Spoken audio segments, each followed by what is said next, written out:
النهاردة ميعاد تنظيف العشوش، ولما فتحت لقيت المشكلة اللي انتوا شايفينها دي. طبعا النمل واكل اغلب البيض، ولكن الحمد لله طبعا ان العصافير ما اتضرتش.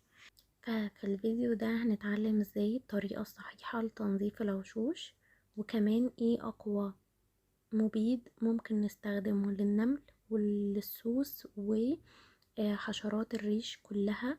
حرفيا جبار وارخص سعر هتلاقوه.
طبعا سمعنا عن ناس بتنظف الوشوش بالمسحوق وبالكلور بالصابون، وكل الكلام ده غلط جدا وخطر على العصافير.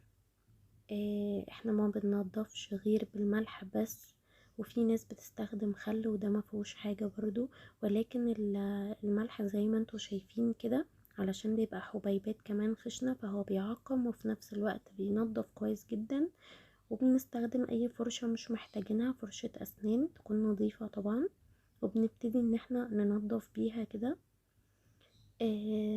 والاول بنحط مية سخنة مغلية علشان تدوب اي فضلات موجودة معانا في العيش، وبعدين بنغسله كده. ولو احنا في الشمس، يعني لو في شمس بنعرضه للشمس او بننشفه. ده بقى اقوى مبيد ممكن تستخدموه لأي حشرة، سواء نمل يعني في البيت، او سواء للعصافير، علشان الحشرات، وعلشان سوسة الريش، وعلشان النمل. حرفيا جبار. المعلقة اللي هنستخدمها دي او الغطا اللي هنستخدمه ده على ازازة مية صغيرة. دي مية من الحنفية عادي، بس انا علشان اوريكم الكمية هتبقى قد ايه. هو اسمه اكتوماسرين، وممكن تاخدوه سكرين شوت. بتلاقوه في الصيدلية وسعره 20 جنيه. جبار. مجرد ما هترشه مش هتلاقوا حشرات تاني خالص خالص.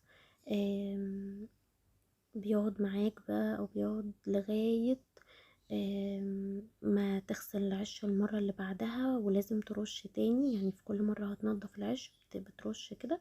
وهو آمن جدا على العصافير، ما فيهوش اي مشاكل ومش سام.